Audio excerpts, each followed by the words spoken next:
নমস্কার বন্ধুরা, কাকলি রান্নাঘরের পক্ষ থেকে সকলকে জানাই আন্তরিক অভিনন্দন, ভালোবাসা, শুভেচ্ছা।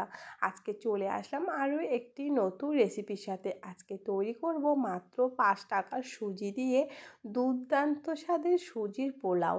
সুজি দিয়ে আমরা কিন্তু অনেকেই অনেক রেসিপি ট্রাই করেছি। এই রেসিপিটা কিন্তু আমরা অনেকেই কখনো নামও শুনিনি, খেয়েও দেখিনি।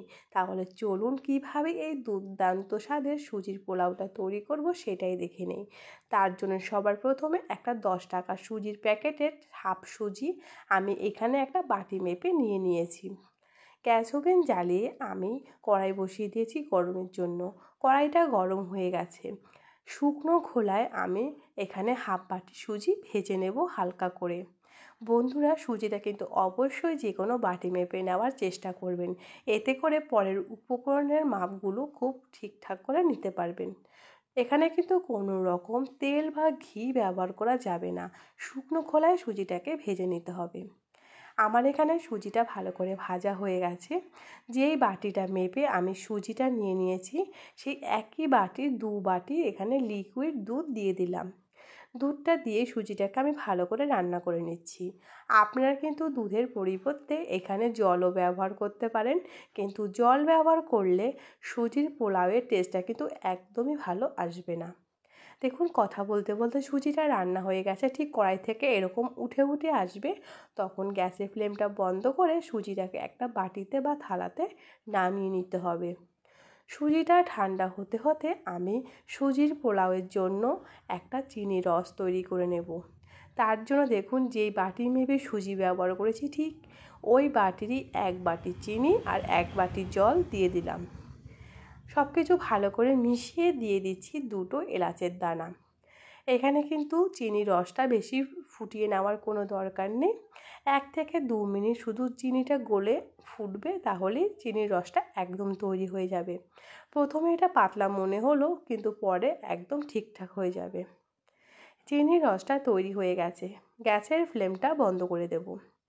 এবার আমি এই চিনির রসটাকে একটা বাটিতে ঢেলে নিলাম। অন্যদিকে সুজিটাও কিন্তু খুব ভালো করে ঠান্ডা হয়ে গেছে। এবারে সুজিটাকে কিন্তু খুব ভালো করে মেখে নিতে হবে। আমি এখানে দিয়ে দিচ্ছি হাফ চা চামচ নুন। আপনারা কিন্তু এই নুনটা সুজি রান্না করার সময় ব্যবহার করতে পারেন। নুনটা দিয়ে সুজিটাকে এবার খুব ভালো করে মেখে নিতে হবে। কিছুক্ষণ মেখে নেওয়ার পর আমি এখানে দিয়ে দিচ্ছি 1 চামচ ঘি। ঘিটা দেওয়ার কারণে কিন্তু সুজিটা একদমই হাতে লেগে যাবে না, খুব ভালো করে মেখে নেওয়া যাবে। সুজিটা কিন্তু খুব ভালো করে মাখতে হবে। সুজিটা কিন্তু ভালো করে মাখা না হলে সুজির পোলাওটা কিন্তু ঠিকঠাক করে ভাজতে পারবেন না। বন্ধুরা, আমরা তো অনেকেই অনেক ধরনের সুজি দিয়ে পিঠে, মিষ্টি তৈরি করেছি। আপনারা কিন্তু এই রেসিপিটা একবার হলেও বাড়িতে অবশ্যই ট্রাই করবেন। এটা কিন্তু খেতে হয় দুর্দান্ত। একবার তৈরি করলে বারবারের আবদার আসবে। কথা বলতে বলতে সুজিটা দেখুন খুব ভালো করে ডোটা তৈরি করে নিয়েছি। এবার গ্যাসের ফ্লেম জ্বালিয়ে একটা কড়াইতে আমি বেশ কিছুটা সাদা তেল গরম বসিয়ে দিলাম। এবার আমি দেখুন একটু সামান্য ঘি একটা গ্রেটারে মাখিয়ে নিচ্ছি। আমাদের কিন্তু সকলের বাড়িতেই কম বেশি এই গ্রেটারগুলো থেকে যায়।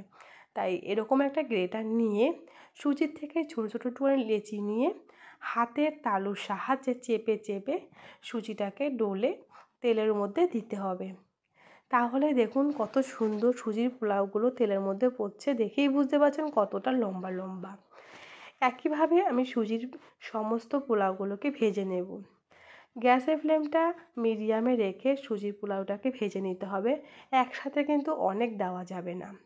আর এটা কিন্তু একটু সাদা সাদাই থাকবে, বেশি লাল করে ভাজবেন না। এখানে আমার সুজির পোলাওটা ভাজা হয়ে গেছে। এবার আমি এগুলোকে তুলে নিচ্ছি। দেখুন কতটা সুন্দর দেখতে হয়েছে সুজির পোলাওগুলো, আপনারা দেখেই বুঝতে পারছেন। আমি সুজির পোলাওগুলোকে তুলে একটা বাটিতে নিয়ে নেব। একইভাবে আমি সমস্ত সুজির পোলাওগুলো তৈরি করে নেব সুজির ডোটা থেকে। দেখেই বুঝতে পারছেন কতটা সহজ আর কতটা সুন্দর এই রেসিপিটা। আপনারা যদি এরকম রেসিপি আগে কখনো তৈরি করে না থাকেন, অবশ্যই রেসিপিটা দেখার পর একবার হলো বাড়িতে ট্রাই করবেন। আর সেটা কেমন হয়েছে কমেন্টে জানাতে কিন্তু ভুলবেন না। ভালো লাগলে লাইক শেয়ারের অনুরোধ রইল।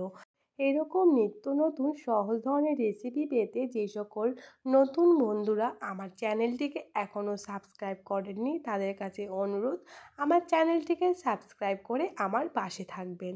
কথা বলতে বলতে বাকি সুজির পোলাওগুলো ভাজা হয়ে গেছে। এবার আমি দেখিয়ে দিচ্ছি সুজির পোলাওগুলো কতটা সুন্দর আর কতটা লোভনীয় দেখতে হয়েছে। দেখুন, মাত্র 5 টাকার সুজি দিয়ে কতটা সুজির পোলাও তৈরি হয়ে গেল। এবার আমি ওই তেলের মধ্যেই কিছু আমন্ড আর কিছু কিশমিশ ভেজে নেব। এখানে আমন্ডটা ভাজা হয়ে গেছে, এবার ভেজে নেব কিশমিশ। একটা ছাঁকনির মধ্যে কিশমিশটাকে ভেজে নেব, তা না হলে কিশমিশটা পুড়ে যাওয়ার ভয় থাকে। কিশমিশটা ভালো করে ভাজা হয়ে গেছে। এবার আমি যে চিনির রসটা তৈরি করে রেখেছিলাম সেই চিনির রসের মধ্যে ভেজে রাখা আমন্ড আর কিশমিশটাকে দিয়ে দেব। আমন্ড আর কিশমিশটাকে চিনির রসের মধ্যে দিয়ে ভালো করে মিশিয়ে এই রসের থেকে আমন্ড আর কিশমিশটাকে তুলে নিচ্ছি। আমন্ড আর কিশমিশটা রসের থেকে তোলা হয়ে গেছে। এবার আমি এই রসের মধ্যেই দিয়ে দেব ভেজে রাখা সুজির পোলাওটা। দেখুন, এখানে কিশমিশ আর আমন্ডটা কত সুন্দর দেখতে লাগছে রসের থেকে তোলার পরে। সুজির পোলাওটাকেও দিয়ে কিন্তু মাত্র 5 মিনিটের মতন রেখে দেবেন, এর থেকে বেশি রাখার প্রয়োজন নেই, তাহলে কিন্তু সুজির পোলাওগুলো একদম নরম হয়ে যাবে। 5 মিনিট রেখে সুজির পোলাওগুলোকে তুলে নিতে হবে। দেখুন সুজির পোলাওগুলো কতটা সুন্দর ঝরঝরে আর কতটা সুন্দর লোভনীয় দেখতে হয়েছে। আমি একটা সুজির পোলাও আপনাদেরকে দেখিয়ে দিচ্ছি ভেতরে কতটা সুন্দর এর রস ঢুকে গেছে। উপর থেকে আমি আমন্ড আর কিশমিশটাকে ছড়িয়ে দিলাম দেখার সৌন্দর্যের জন্য।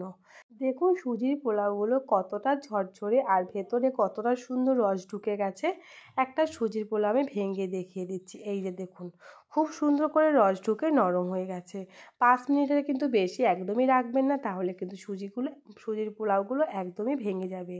তাহলে বুঝতেই পারছেন কতটা লোভনীয় এই সুজির পোলাওগুলো।